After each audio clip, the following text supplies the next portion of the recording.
As you can see next, the lowest price for the iPhone 13, the smallest one, iPhone 13 mini, was starting at $699, and it could go all the way up to $1,099 for the iPhone 13 Pro Max, which was the biggest iPhone 13. So a little more expensive. Prices might have gone down now since it's been about a year, and they may be rolling out their next iPhone soon, so the price might go down for that. Then they also came in different colors: red, starlight, midnight, blue, and pink, or graphite, gold, silver, and Sierra blue. And then it usually came with 5G network coverage depending on your service provider. And then you can see at the bottom of this page here, if you want, there's a full breakdown review of the different iPhone 13s at that website there. So I'll give you a moment to write down that link if you would like. Otherwise, if you want after the class, feel free to email me. I will show my email again at the end. And I can provide all these different links that'll be throughout the class for you. Going on.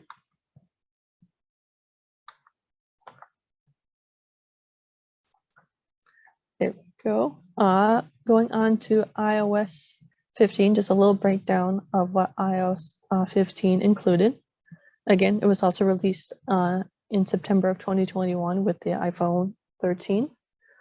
They had something called SharePlay, that if you know what FaceTime is, that is the video calling service that the iPhone comes with, FaceTime.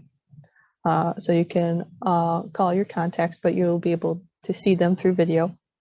SharePlay allows you to share your screen on your iPhone, kind of like I'm doing now with my computer. I'm showing the screen of my computer. You could share the screen of your iPhone with those you were calling, and you could also play your music at the same time. So you could share your music if you have Apple Music or Spotify on your phone.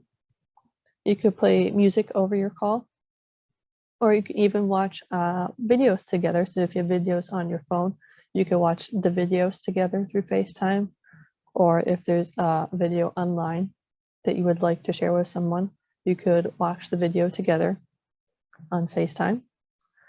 They also introduced grid view on FaceTime. So if you have multiple people you're calling at the same time, kind of like Zoom, they had grid view, so you could see everybody at the same time on FaceTime. Otherwise, usually it would just be switching to who was talking at the time. Messages now have a separate spot for links shared with you.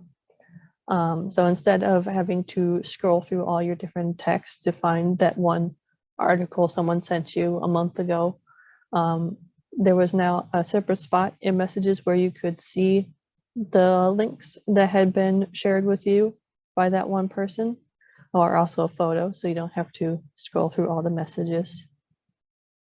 Something new called Focus, which would help choose when you got notifications and when you wanted them. So for example, if you know you don't want any text messages or alerts happening in the middle of the night when you're trying to sleep, you could set up a focus just for sleeping. That would be in the settings or in the control center. And you could select that you didn't want any alerts to come through, or any updates or anything like that to happen while you were sleeping, for example. You can also do it for like if you're in a play or a show or anything, you don't want any alerts, or you know you're in class or you're teaching a class or something like that, you could do that. There was also some updates to some of the maps and its features, some updates to Safari. You could add your state ID or driver's license to what's called the Wallet app. If you're comfortable with having credit cards on your phone, there is an app called Wallet, so you can just access that information for credit cards and the like through your wallet. But then they also updated that you could put in your driver's license and stuff like that. There's also something called live text and visual lookup in the camera to explore in the real world. What that is it's actually able to translate text on signs. So if you see a sign that's like in Spanish or Chinese, you could hold up your, you would have to have your camera app open, but then you could point your camera at it and it would be able to translate it for you, or it could like read out text for you. And some, especially people who like walking and like you're out in nature and you see some flowers and you want to know like what kind of flower it is, you can hold up the camera and it should be able to tell you what the flower is. Again, there's more information and a further breakdown of the iOS 15 at that hyperlink right there. So if you want to write it down, or again, if you would like me to email you the list of hyperlinks after the class, feel free to email me. And on the right there, lists all the compatible iPhone models that are able to run iOS 15. So there are some older iPhones that are not able to run iOS 15 because unfortunately the hardware is just not there to run that software. But there's a list of the iPhones that can run it: the iPhone 13s, iPhone 12s, iPhones 11s, and iPhone X. Here are some of the accessories that should come with your iPhone when you first buy it. You can also buy these accessories like in pieces, each piece, in case you ever break or lose one of them. You should be able to find them at most tech stores like Best Buy and stuff like that. But your iPhone should come, when you first get it, with a USB cable, and that is for connecting to your computer, as well as a wall adapter. That is the one right here on the second image from the left. There's also the USB power adapter for charging your battery. That is the third image from the left. That is one that will plug into your wall socket. Then it should also come with earpods or headphones with a microphone and remote, like what I'm wearing right now. I'm wearing my earpods. That is for hands-free calling or listening to music or volume control. That is the one on the very first image on the left. Also, they usually sometimes give you what is called little earpods without the wires, so the wireless earpods. They also sometimes give you those as well, especially with the newer iPhones, because they do not have a normal lightning jack. Those can be useful if you don't like to have the wired headphones, but I will warn you, they are quite small usually, so sometimes they have the problem of getting lost, so just be careful. They also usually have lightning to what's called 3.5 millimeter headphone jack adapter. Since the iPhone 7 no longer had a headphone jack. So if you happen to have an older earpod that did not have the new jack adapter, you would have to buy the jack adapter. That is the fourth image. You should also have documentation that comes with your new iPhone, such as the warranty or the how to use booklet. Also to note, the new iPhone 13s only include the USB cable. Power adapters and headphones will have to be bought separately. So with the new iPhone 13s, they came with some fewer of the cords. They had to buy some of the cords separately.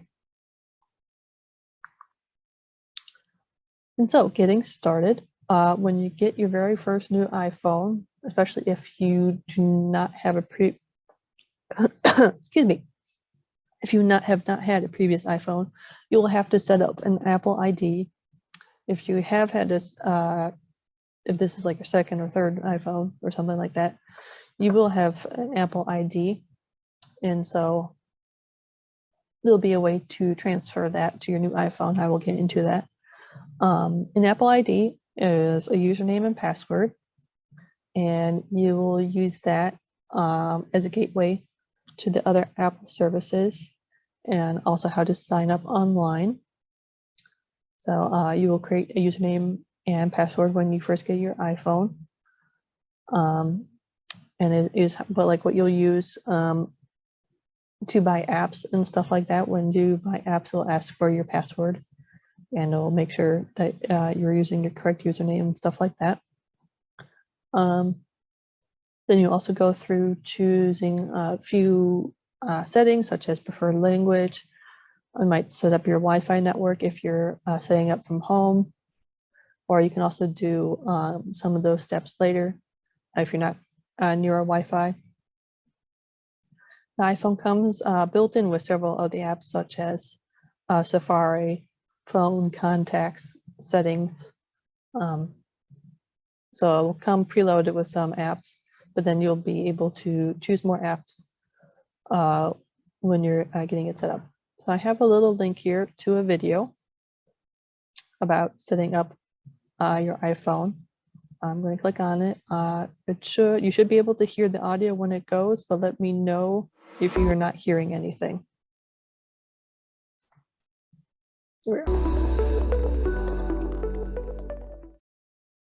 What's up, guys? Welcome back to the Tenorshare channel. So this is the iPhone 13 Pro with a stunning starlight color. Today we are going to show you step by step how to set it up, and then if you want, how to transfer data to it from your old device. So let's get into it. We'll start with turning it on. On your iPhone 13, press and hold the side button until the Apple logo appears. Then here goes the new startup screen, which is pretty cool. Go ahead and swipe up, and then select your language and country. Now we should see the quick start option. If you want to transfer data from your old iPhone, skip ahead to the second part where we outline all the steps for you. If you just want to set it up as a new device, tap Set Up manually. You'll need a network connection to activate. Connect to a Wi-Fi, or insert a SIM card to use cellular data. When you see this data and privacy option, it means the device has been activated. Now you can set up a Face ID and create a passcode. Then we'll see the options to restore our apps and data. I'm just going to choose Don't Transfer Apps and Data. Sign in your Apple ID now to use iCloud, or you can skip it if you prefer to do it later. Then we can set up options like Automatic Update, Siri and Screen Time, just like the old devices. Here goes the dark mode. And then, here we go. We are on the home screen. This is awesome. If you want to transfer data from your old iPhone, here is how to get it done using the Quick Start.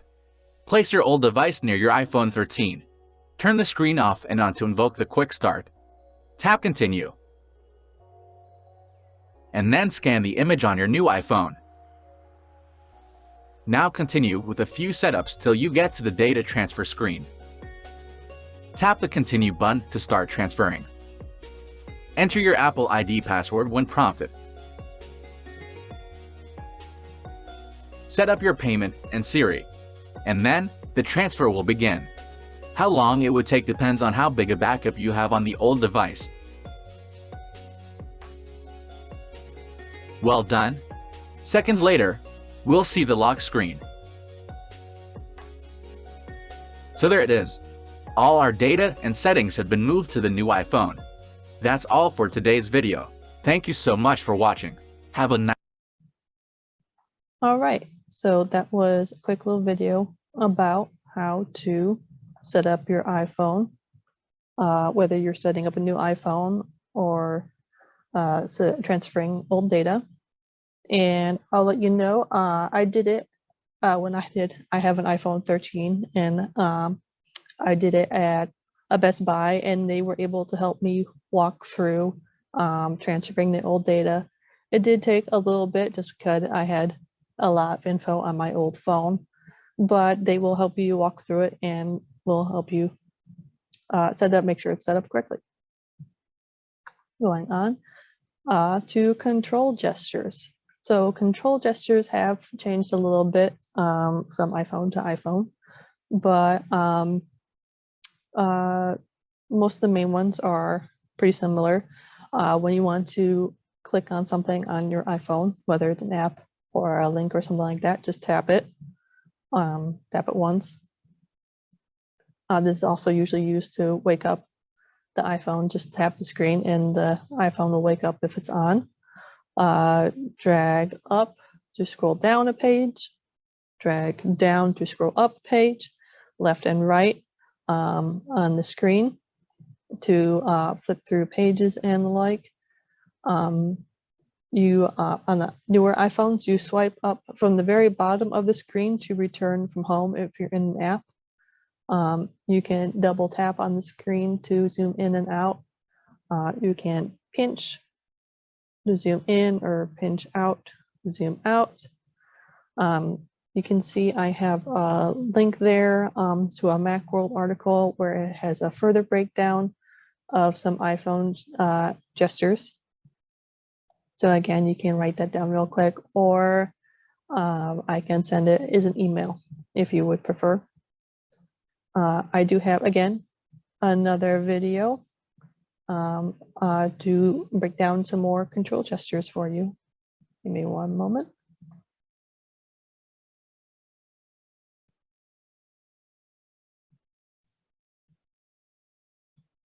Verizon just gave us all a brand new iPhone 13. We've been customers for years. We got iPhone 13s too. Switched 2 minutes ago, literally right before this. iPhone 13 on us on any unlimited plan for every customer, with plans starting at just $35. All on the network more people rely on. Sorry, apologize about that. Google Fi, a phone plan by Google. Get Simply Unlimited, our most affordable unlimited plan starting at just $20 a month per line. It comes with unlimited calls and texts, plus 35 gigabytes of high-speed data with built-in VPN and spam blocking included. Sign up today.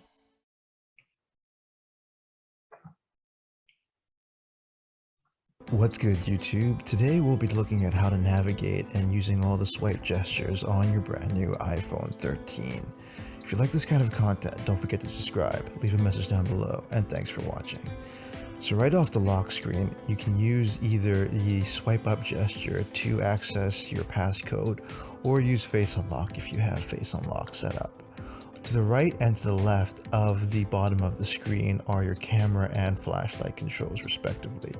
This is default out of the box for the iPhone 13.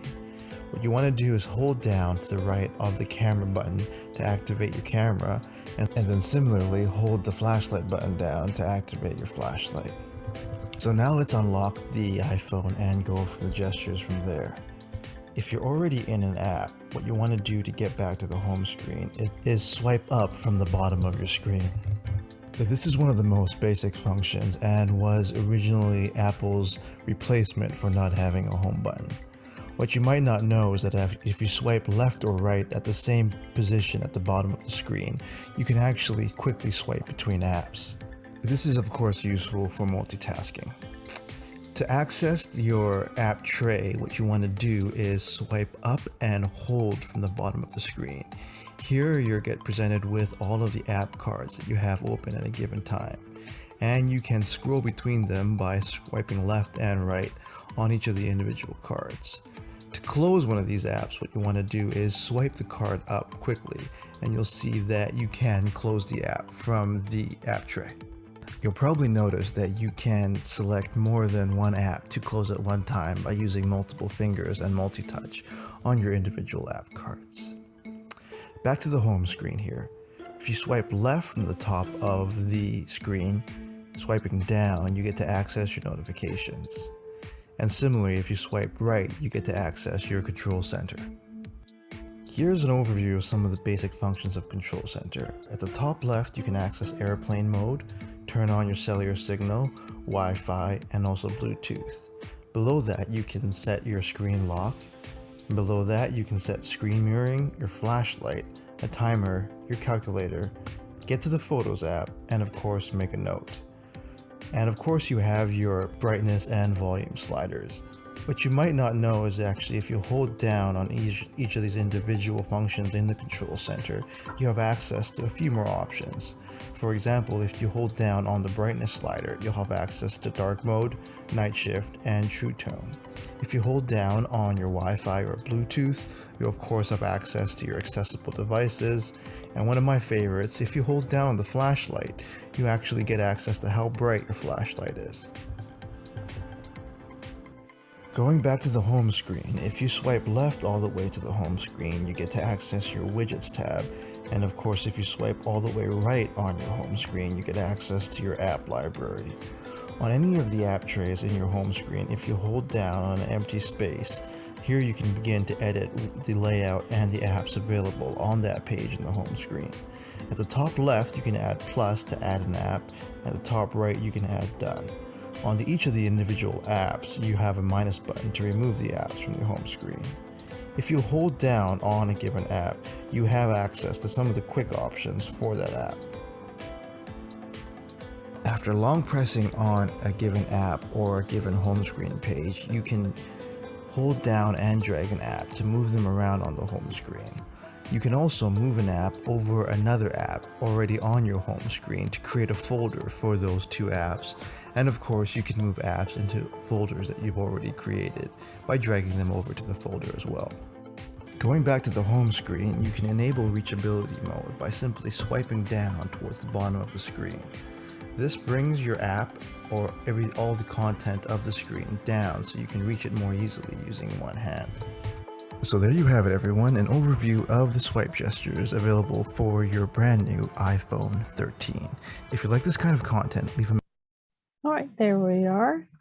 So that was control gestures for the iPhone 13. Again, if you ever have any other questions, feel free to put them in the chat. Hopefully that all made sense, but again, I will be having the that article breakdown if you would like me to send it to you.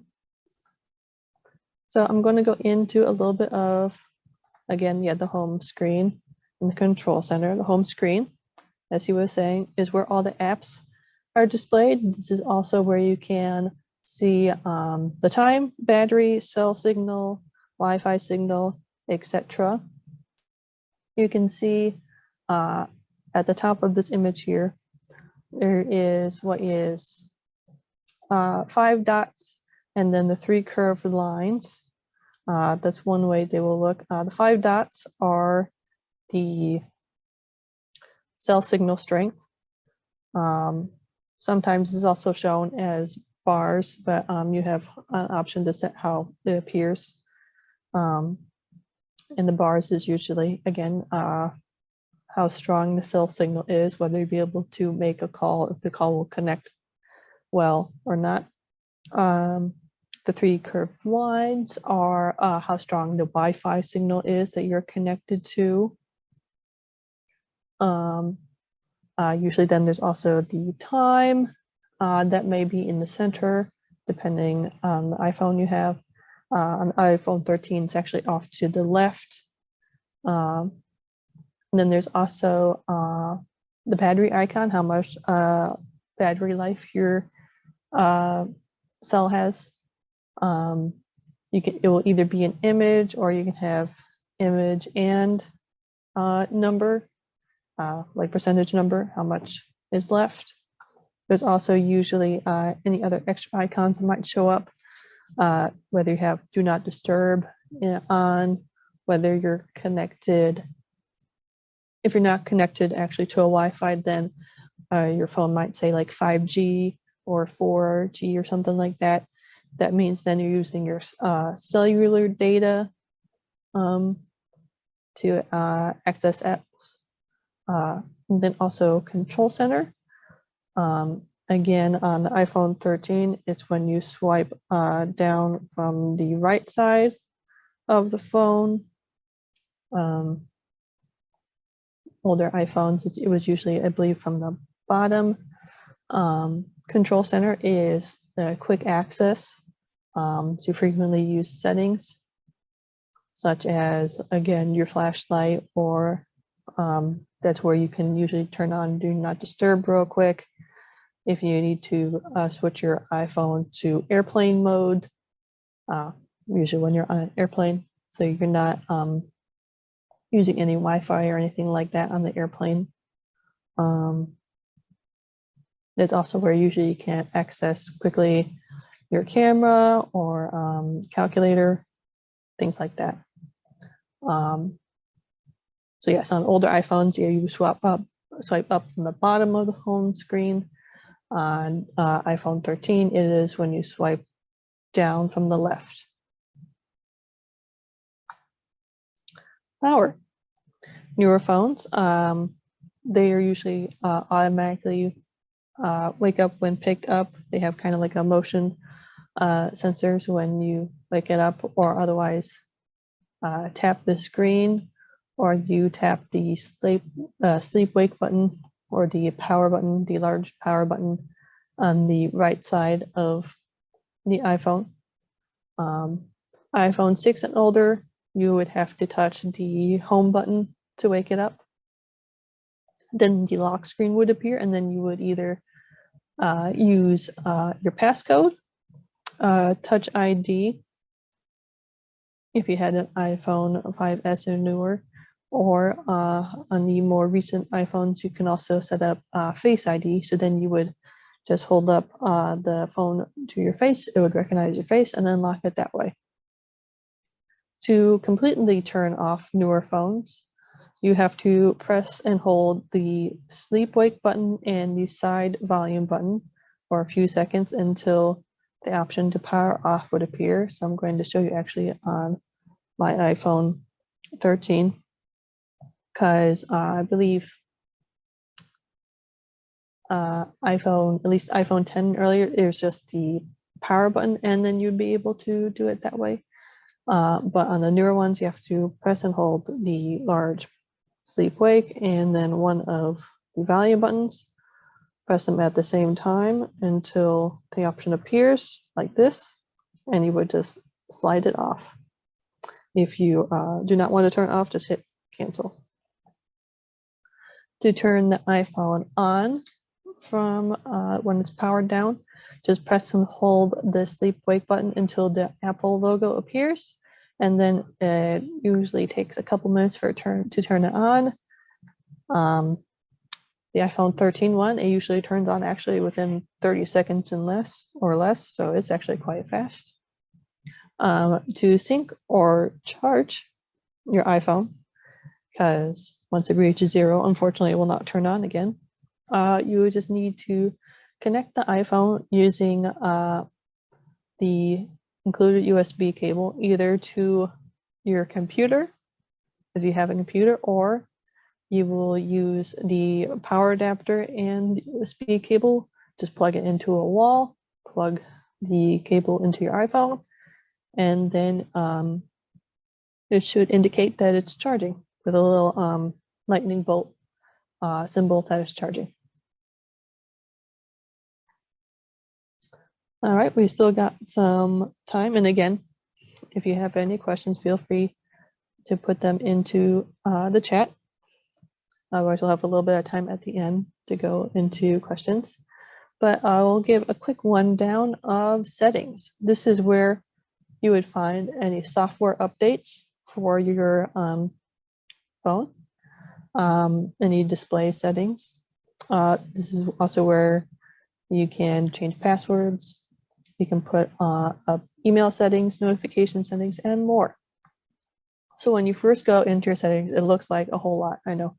But at the very top of your settings, you should see your name, the name you set up your iPhone with. So on mine, you can see I have Christina Vincent set up at the top there. And that is where you can find your Apple ID, iCloud, iTunes, App Store settings. The second image there, the middle one, that is what it looks like when you click on that first setting, your name. That is where you can see the email you have tied to your Apple ID. the phone number that is associated with your account, the name, your password, and security settings. If you have any payment settings tied with your phone, because a lot of times when you're getting apps, some apps you will have to buy, so you'll probably need a credit card tied to your Apple ID. This is also where you can see your iCloud settings, iTunes, and App Store settings. If you want to share, if you need to share your location with anyone, if you have family sharing, so if your account has some family, especially like little kids, tied to it, that is where you can find it and where you can set up any password and securities and things like that. I did not show it, but also further down, it can also show any other computer, I want to say computers, any other technology setup. So for example, I technically have had now 2 iPhones because I had my old iPhone and my new iPhone, but both had the same Apple ID. So it shows in my settings that I have had 2 iPhones associated with this Apple ID. If you have, let's say, any Mac computers, or you get any iPads or things like that, that you put this Apple ID onto, these will also show up in the Apple ID settings. This is also where you can sign out of your Apple ID, but usually I keep mine set signed in because I don't want to have to sign in every time I need to get a new app or something like that. Going back to the first image, you can see underneath my name, there is a little spot that says, finish setting up your iPhone. It'll either say that, or it might say more for your iPhone. And you can see there's a little number tied next to it now, a little 1 in a red circle. That usually indicates that maybe there may be a software update for your iPhone, or maybe you have some settings, important settings that still need setting up. You can click on that and see if there's anything there. And that would go to the 3rd image, usually.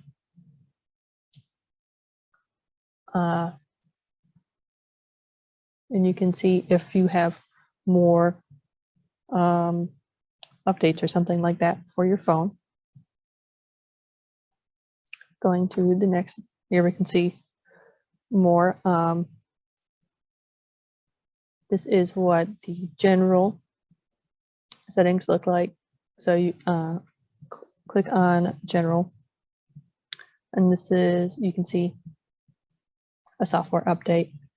If you click on about in the 2nd image, that shows you the name of the iPhone, because you get to name your iPhone. It will show you what software version you're on. This is an old picture because it says 12.5. This is, so it's the model name. So this was back on my iPhone 6. That's what it looked like, the model and serial number. Oops, sorry. The network is your service provider. So it shows you AT&T, but if you have Verizon or Sprint or something very old like Cricket or something like that, it would show up there. This will also give you a breakdown of how much stuff you have on your phone. So this showed I had 1,000 songs on that phone, 111 videos, photos, how many apps. It showed how much the total capacity of the phone. So that was an older phone, so it only went up to 128 gigabytes, but it showed I still had 76 gigabytes I could still use. And then you can see in the 3rd picture there, that gave me a breakdown of the software, what was on the software. And then, yes, you can see in the picture, it says install now. So that would be, if I hit install now, that would start the update for the phone. It usually asks for a password or your Face ID or something like that before it does the software update. And then depending on the update, it might take a bit. for the update to go through. So if you're worried about running out of power, usually do updates if you have at least 50% of power, just in case it uses a lot of battery. Or you can plug in your phone and then start the software update if you're worried about it eating up all your battery or something like that. Going on, accessibility. So if you have any visual impairments or hearing impairments or anything like that, here are some. This is probably where you will find some of the settings to help you with that under accessibility. So voiceover usually helps, like read out stuff. There's a zoom, a magnifier. You can make text larger or bolder, and they have stuff for just about anything for vision impairments, hearing impairments, lots of different stuff you can find under accessibility. Again, iPhone storage gives you a little bit more of a breakdown of the different things you have stored on your iPhone and how much space you have on your iPhone if you're starting to have worries about space. I know some people use up all their iPhone space very quickly. Sometimes they take just a lot of photos and videos that can eat up a lot of space. So this is where you can see what is using up the most space and where, if you're running out of space, where maybe you can start deleting some stuff or backing up stuff onto other devices, and then you can free up space. More under general, this is where you would also find where you can set date and time, any keyboard settings, language settings, things like that. And also another spot where you can turn off your iPhone. If you can see all the way at the bottom of the general on the third image, it says shut down. That is another spot where you can shut down your iPhone if you want. It takes a little bit longer to get to those, so most people just use the power button. Under settings is also where you would find Wi-Fi. If you're connected to Wi-Fi, you can see at the top of the first image there. First, your Wi-Fi button is green. That means your Wi-Fi is turned on. If it's gray, that means gray or white, that means your Wi-Fi is turned off. And then right underneath that, you can see the Wi-Fi that you're connected to. It has a little blue check mark next to it if it's connected properly. So you can see what's the library's Wi-Fi. Underneath that, where it says choose a network, those are all the other available Wi-Fis. If the bars are all the way black, that means it's a strong connection. If it has lower than that, either 2 or 1, means it's a weaker connection. Also, if you see the little padlock image next to it, that means it needs a passcode to connect to it. So either, especially if it's a public Wi-Fi,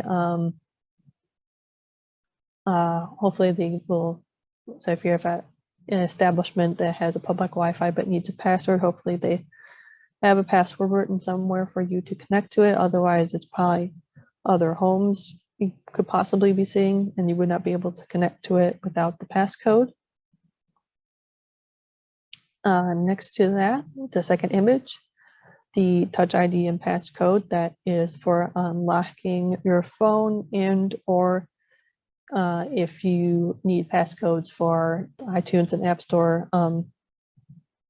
purchases. So you can see here, you can set what you need the passcode or Touch ID for, whether to unlock your phone, whether for iTunes and App Store purchases, for Apple Pay purchases.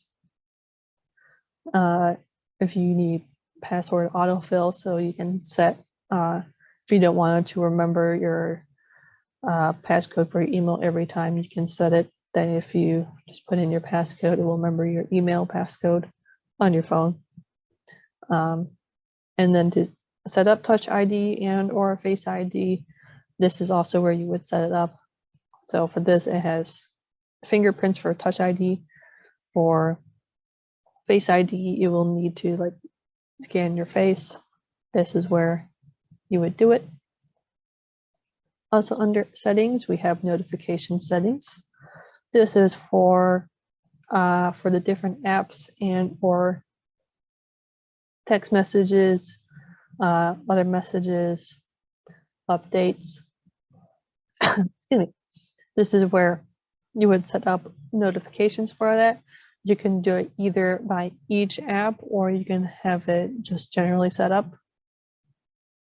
Whether the apps will notify you or if you want to have those turned off. Excuse me for a moment.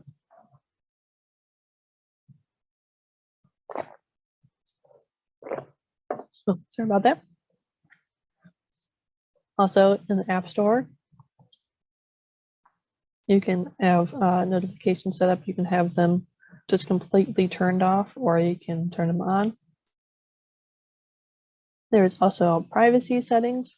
This is where you can turn off and on location services. Some apps need it to actually be able to function, like the Maps app. It has to know where you are to be able to give you directions to where you're going. But you can also have them turned off for other apps if you do not want them connecting to your location services.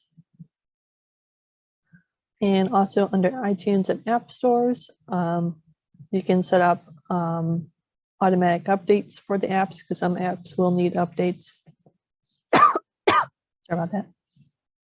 You can select whether certain apps can use your cellular data if you're not connected to a Wi-Fi. And also under settings, there is passwords and accounts. This is where you can set up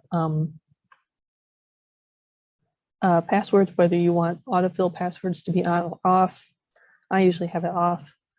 Under accounts, this is where you would add email accounts. So if you want to be able to access your email straight from your phone, you would set up the accounts here. If you already have accounts established, you would just be able to put in the email and the password for it and be able to connect it. Otherwise, you can create new accounts as well.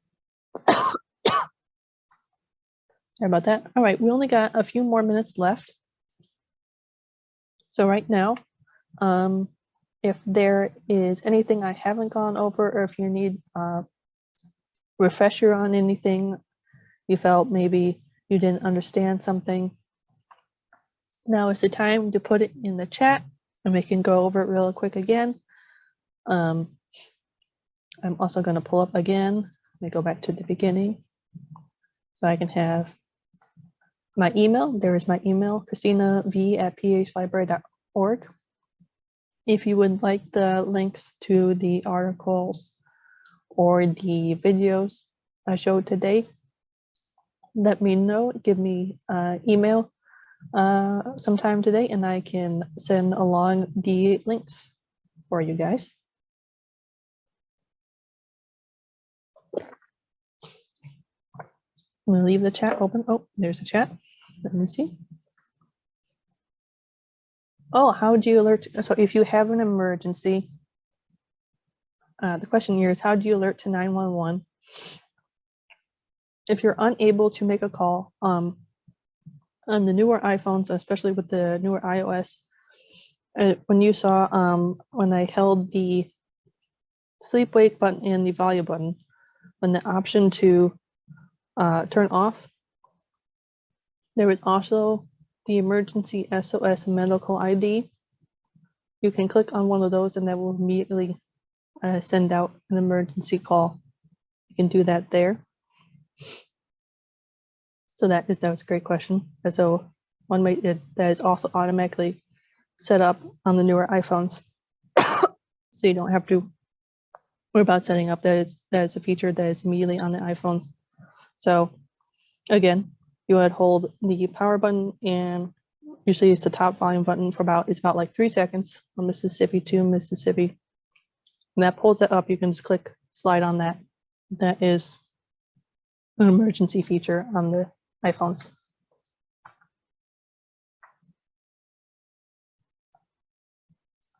That's a very good question. You can also, while we're on that, we're going to pull up on contacts.